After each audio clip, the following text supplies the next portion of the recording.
महाराष्ट्रात भीक मागण्यास प्रतिबंध करण्याबाबतच्या अधिनियमात सुधारणा करताना केवळ कायदेशीर नव्हे तर मानवी हक्क, सामाजिक संवेदनशीलता आणि आधुनिक धोरणात्मक दृष्टिकोन केंद्रस्थानी ठेवणे आवश्यक आहे।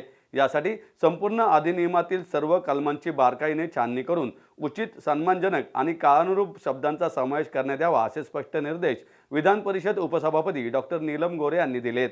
या अधिनियमातील सुधारणा प्रस्तावित विधेयकाच्या अनुषंगाने विधान भवनात आयोजित उच्चस्तरीय बैठकीत त्या अध्यक्षस्थानावरून बोलत होत्या। बैठकीला विधिमंडळ सचिव शिवदर्शन साठे, सचिव वैद्यकीय शिक्षण व औषधी द्रव्य धीरज कुमार, सचिव विधी व न्याय विभाग सतीश वाघोले, सचिव महिला व बाल विकास श्रीमती नयना गुंडे, सार्वजनिक आरोग्य विभागाचे उपसचिव विलास बेंद्रे, महिला व बाल विकास विभागाचे उपसचिव आनंद भोंडवे यांच्यासह संबंधित विभागांचे वरिष्ठ अधिकारी उपस्थित होते। डॉक्टर गोरे यांनी स्पष्ट केले की विधेयकातील काही शब्दप्रयोग आजच्या सामाजिक जाणीवांशी विसंगत ठरत असून त्यामध्ये सुधारणा करणे अत्यावश्यक आहे। उदाहरणार्थ वेडा या शब्दाऐवजी मनोरुग्ण हा अधिक सन्मानजनक व वैज्ञानिक शब्द वापरण्याबाबत विचार व्हावा।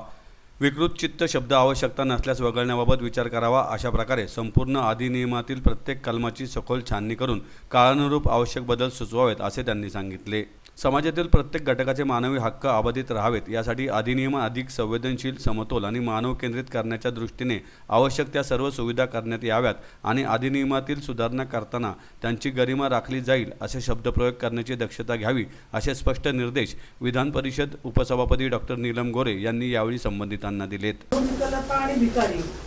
तर याच्या संदर्भात सुद्धा तो लागू होतो सर ना कायद्याद्वारे। काय केलं सध्या यांच्या ऐवजी जे कायदे नवीन आले, आता इंडियन युनिव्हर्सिटी ॲक्टच्या ऐवजी मेंटल हेल्थ केअर ॲक्ट 2017 आले, आपण फक्त त्याचा रेफरन्स बदलला। आणि दुसरा लेपर्स ॲक्ट 1898 हा बदलून त्याच्या ऐवजी